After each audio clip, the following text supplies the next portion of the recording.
That's my best friend.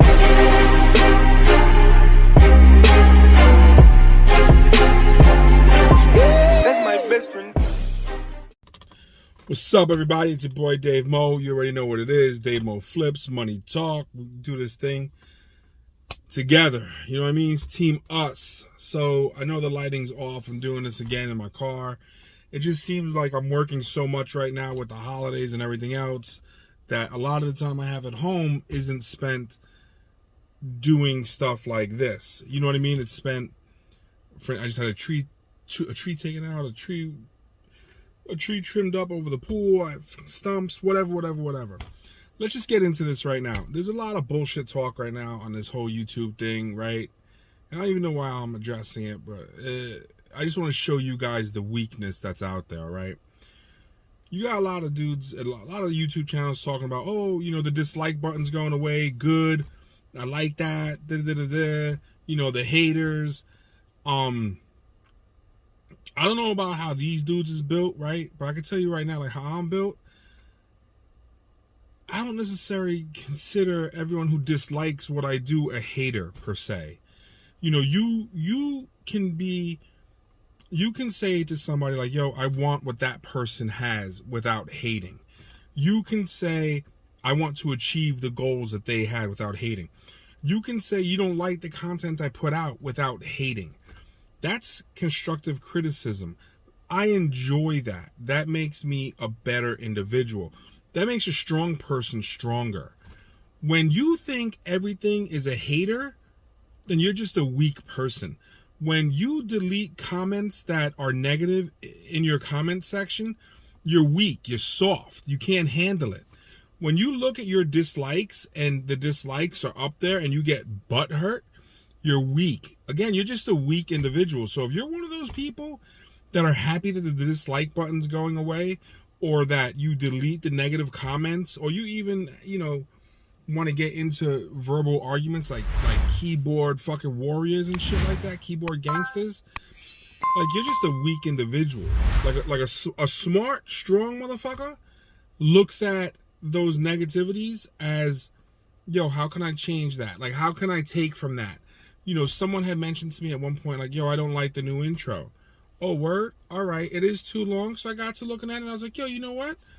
They're not hating. They're offering constructive criticism. So for that, I changed it up. I shortened the intro and I put the original beat behind it because I loved the original beat. So I was like, all right, boom, that works. It seems to go over well. Again, had that person never said that, it would still be the same one. As cool as it may have been, it was a little bit drawn out and had nothing really to do with the channel. So with that being said, if you're seeing that, man, just know the type of person you're dealing with. The real reasons for the video is a couple things here.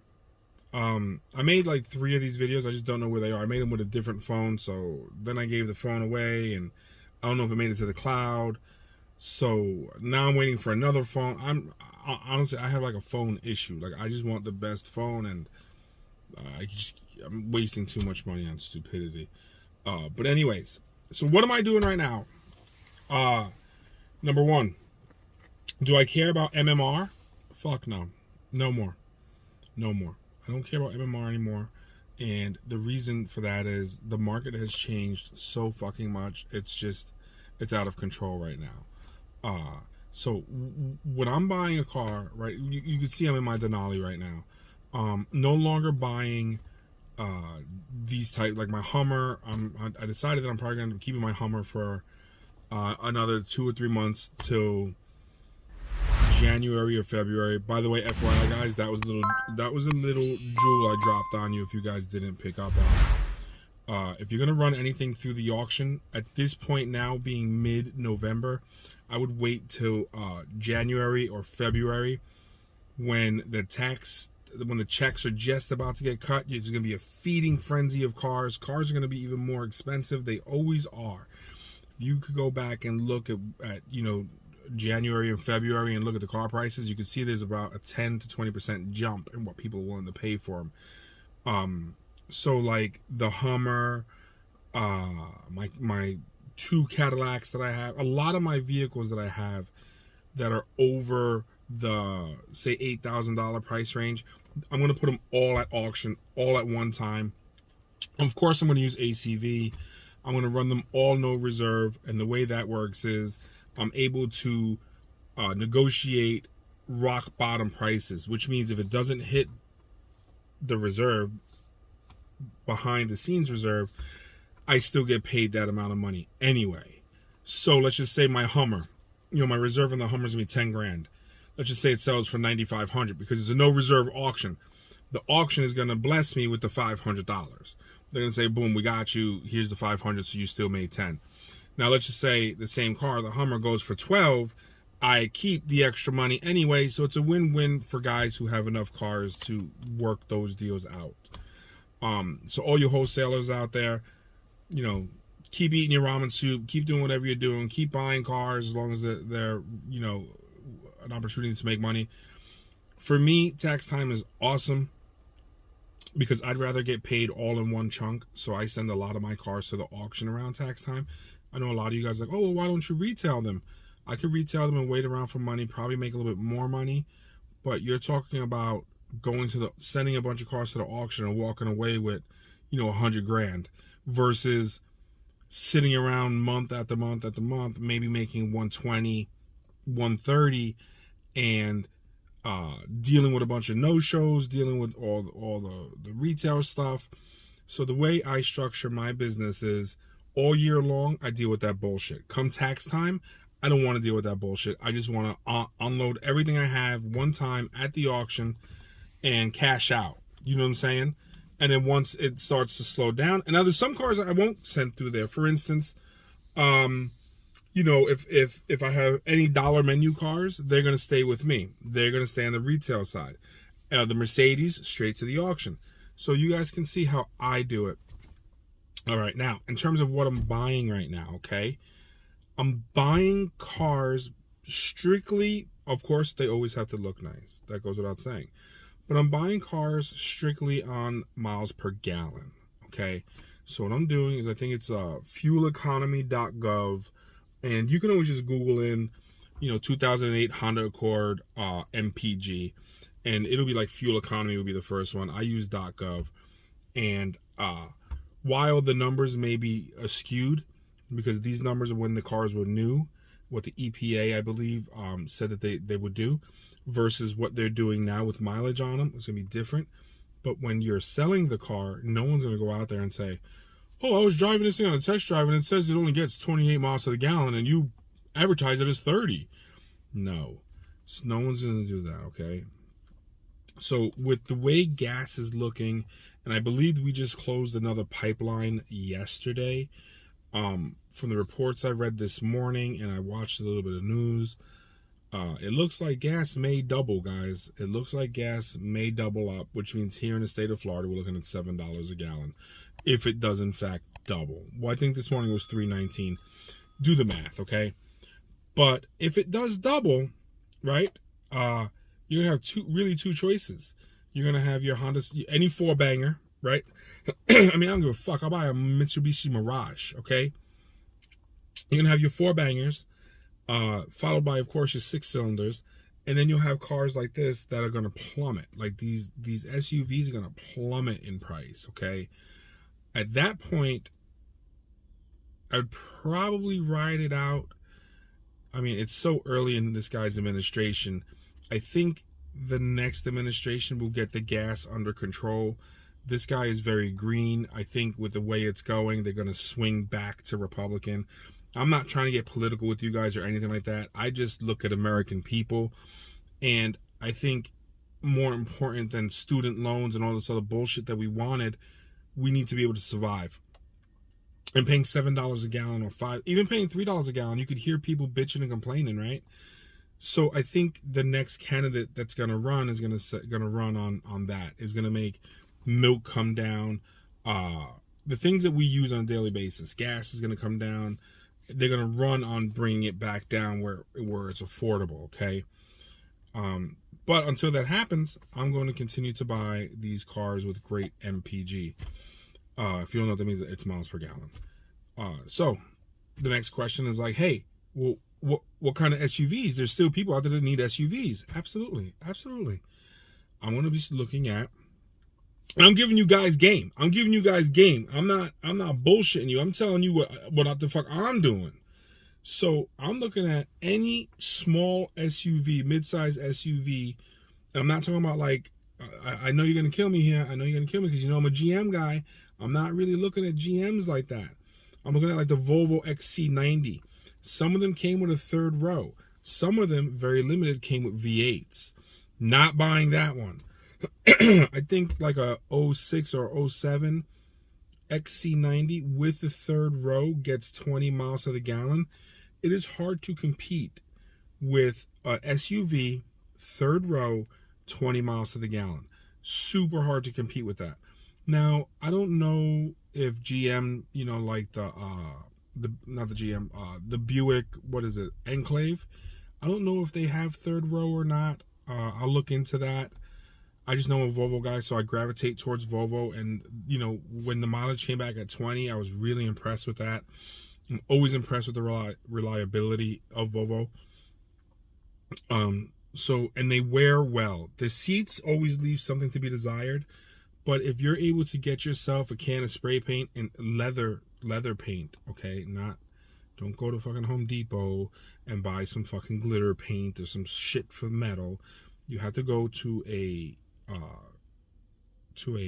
paint store, a real paint store where they sell paint for cars, and tell them that you want to redo your upholstery, and they'll give you the paint and they'll color match it for you.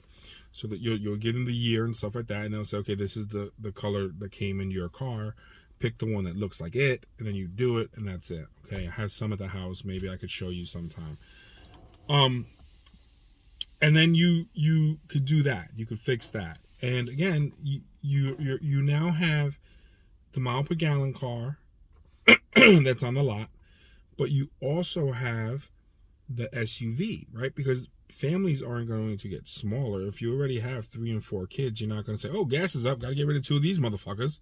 That's not how that shit's going to work, okay? I've been dead set against minivans, right?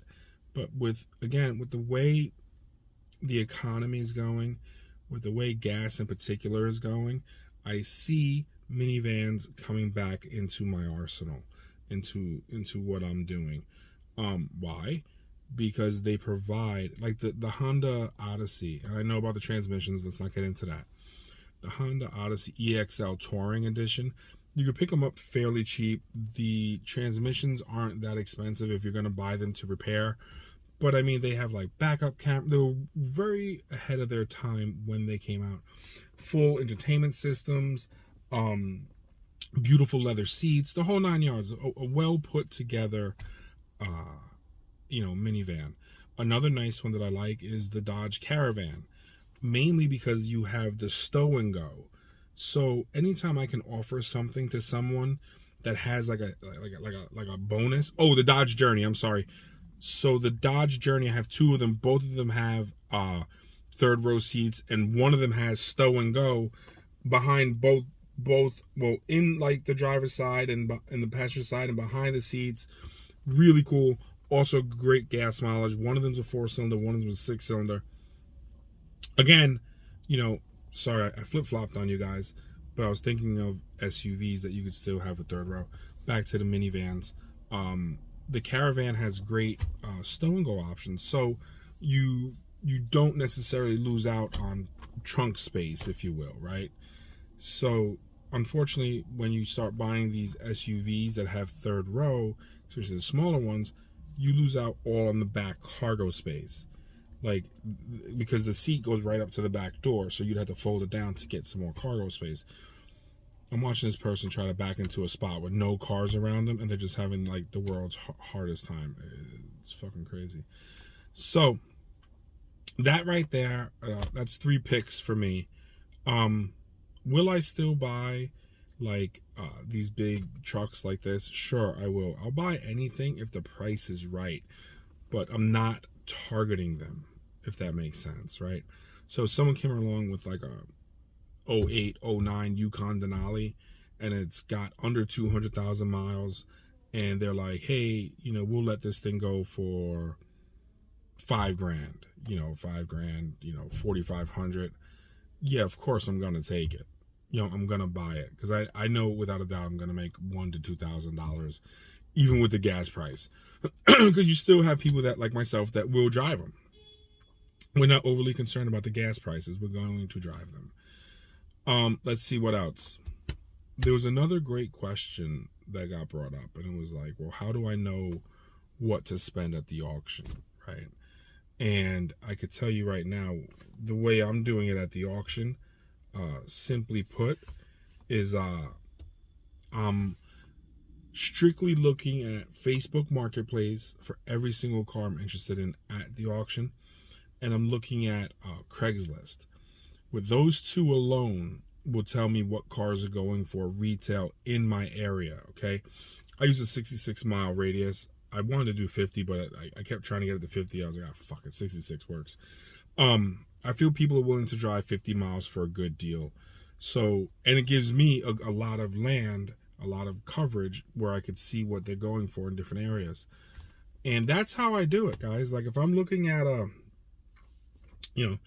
2009 Toyota Corolla, I don't care about MMR. I don't care about any of that shit. What I want to know is what can I sell it for, right? Because once I know what I could sell it for, that'll tell me what I could buy it for. Because maybe I just want to make $1,000 a car. You want to make $2,000 a car, right? So the major difference between you and I is, number one, what we're going to post it for, and number two, how high we could go at the auction. So that's what I do. I'll look it up and I'll see, what they're trending for, and I try to keep the mileage the same. If not, I always make the mileage go up on the competition car. Leather, apples to apples. If it's got leather, I want to see cars with leather. If it's got a sunroof, I want sunroof. If it's got all-wheel drive, I want all-wheel drive. I try to make the comparison as close as possible. If I can't find one of those, I will go lower in mileage or something different. But just know that if it's a better quality, then I can raise my price. If mine is the lesser of the two, then I got to lower my price. And that's how I just figured that out. Like, there's no secret to buying and selling cars. Buy them for less than you can sell them for.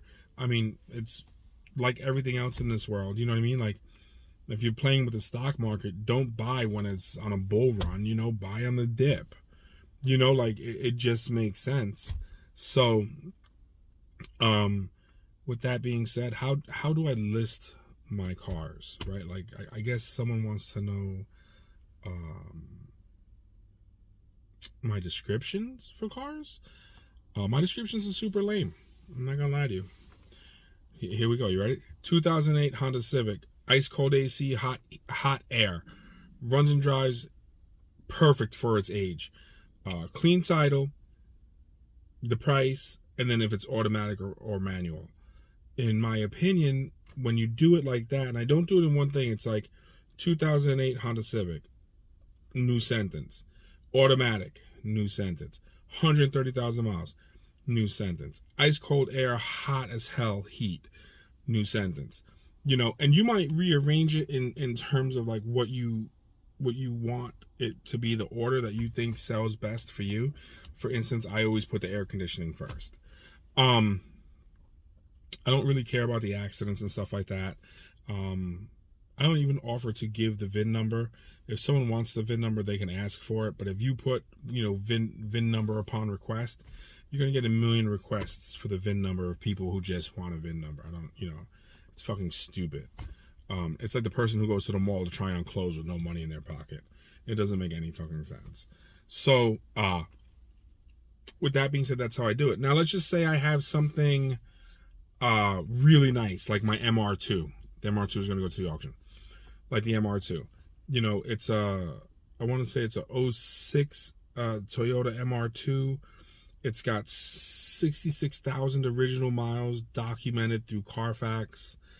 I just redid the seats in it. It's a beautiful car. I don't fit in it, but it's a beautiful car and I can appreciate it for what it is.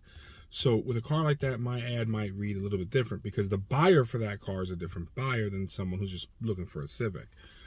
I might say 2006 Toyota MR2, extremely rare, only 66,000 miles, parentheses, Carfax certified, 0 accidents, parentheses again, Carfax certified. or Carfax confirmed.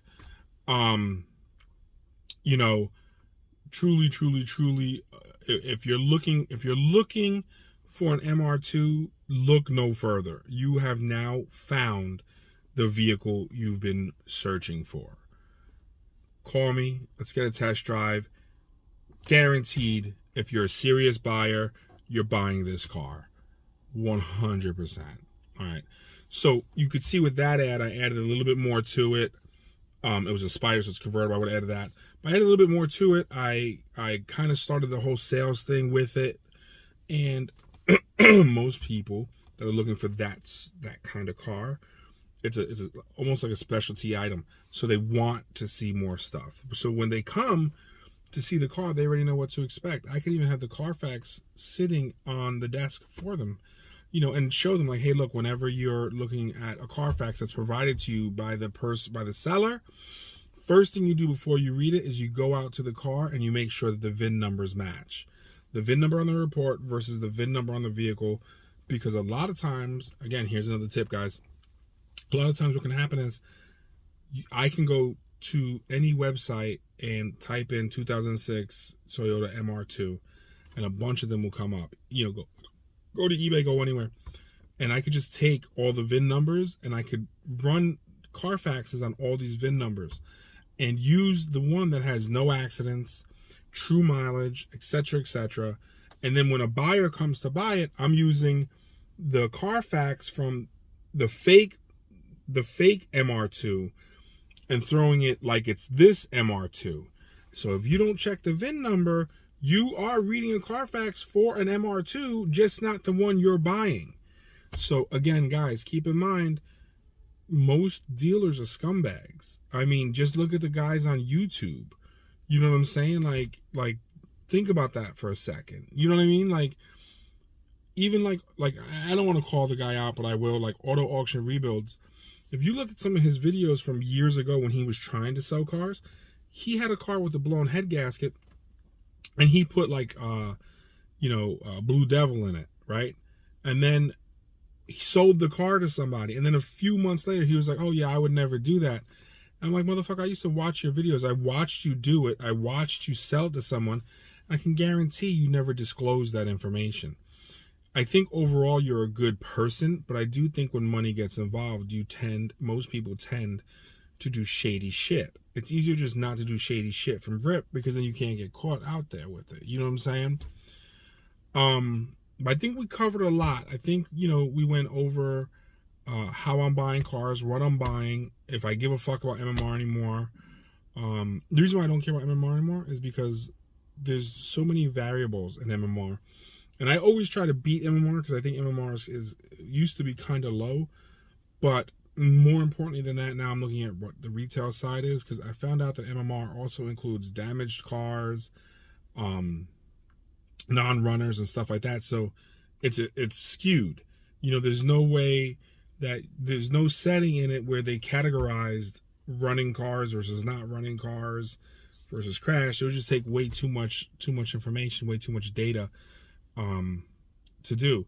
If I'm looking at the TRA sale and I'm buying a 2013 F-150 for $500 because it's totally wrecked and set on fire, but I only need the engine, that's going to tank the average of that sale. So now if I'm a guy who's an MMR guy at Manheim, oh, no, I'm not paying more than that. Well, you might have paid more had you known what they retail for. So for me now, I'm doing the retail thing. In terms of ads, how I run them, I think short, sweet, to the point. The less that they have to read, the better. How many times have we gotten people that, oh, what's the mileage on the car? Motherfucker, it was the second sentence. The second sentence was 133,000 miles. So that just goes to show me that they don't even read past that. What they do is they light the car, they probably go through the pictures, and then hit, is it still available? Now that I brought that up, a lot of people are like, oh, I don't even respond to that. That's fucking dumb. That's stupid. I respond to everything, all right? Even lowball offers. So let's just say I'm selling a car for, $10,000 and someone's like, I'll give you $6,000. My stock, copy and paste answer is, Hey, thanks, I appreciate the offer. Unfortunately, I don't negotiate until there's money on the table. You know what I mean? Like, once you come down here and you test drive the vehicle, we could talk. Until then, you're really genuinely talking out of your ass, And most of the times they don't have money anyway. They're just fishing, like, oh yeah, like, how can you make an offer on a vehicle you've never even seen or driven outside of pictures, right? Like, you didn't drive, but you've seen pictures of it. I say that to say this: I'm guilty of it. So let's just say I've been watching this Accord and it's been up posted for about a month. I know this person's been inundated with messages. So what I'll do is I'll use their name, like, hey, XYZ, I noticed, the car's been up for a while. You want $6,000 for it. I'm not trying to beat you over the head, but, would you take like $4,750 for it? They're going to come back and say, nope, rock bottom price, $5,000, right? All right, so what did I do there? Now I know that my starting point is $5,000. So when I get out to see the car, I'm going to say, hey, yeah, I like the car, blah, blah, blah, blah, but I just noticed this, I noticed that. It wasn't in the listing because it's impossible to list everything. I'm like, here's what, I got $4,500 cash in my pocket. Like, I came here with all intentions of giving you $5,000, but I just can't do it because of this, that, and the next thing. I could do, 45. That person in their head, they're already thinking, okay, I'm going to walk away with $5,000. Like, everyone's thinking they're going to walk away with whatever. But then you throw an offer out there and their mindset goes, well, shit, it's just $500 less. I'm still getting $4,500. I don't got to deal with this car anymore. People have been hitting me up like crazy. This is just ridiculous. And 9 times out of 10, you're going to get it for less than their price. Do I think you'll get it for the 45? Maybe, if you're good enough. But if not, who cares? If you got it for 47, who cares? If you got it for $5,000, the price that was pre-negotiated, you already knocked $1,000 off of the car. So you're good to go. Myself personally, I never say, is the car still available? I always write something to let them know I'm serious. So I'm like, hey, what's up? I was looking at the 2006 Lexus LS 430. It looks really clean in the pictures. Can you just give me a little bit more detail about it? FYI, I am a serious buyer. I've looked at X amount of these. And, yours is kind of standing out to me. There are some issues I want to go over with you. If you don't mind giving me a call or sending me your number, and we can set up a time to discuss it, and maybe I could come out this weekend and check it out. Or tomorrow, check it out. Or at your earliest convenience and check it out. So now when they're reading all this, is it available? Is it available? Is it available? And then they read that message, they're like, oh shit, this guy's a serious buyer. Let me give him, the first shot at it, because he already knows his stuff. He knows what to expect. He took time to write a proper message. Anyways, guys, this video is way too long. I gotta get to my ass to work. I hope it helps you out. As always, take care of yourselves, take care of your loved ones. Hit that subscribe button. You already know this is Team Us, baby. Team Us, 100%. There is no other. There will never be another. This is us. Get down with the team. It helps you. It helps me. It helps us. You know what I'm saying? If that's not where your mindset is, don't even hit the subscribe button. Word up. Like, if you're not down for the team, don't even do it. So I'm out. That's my best friend.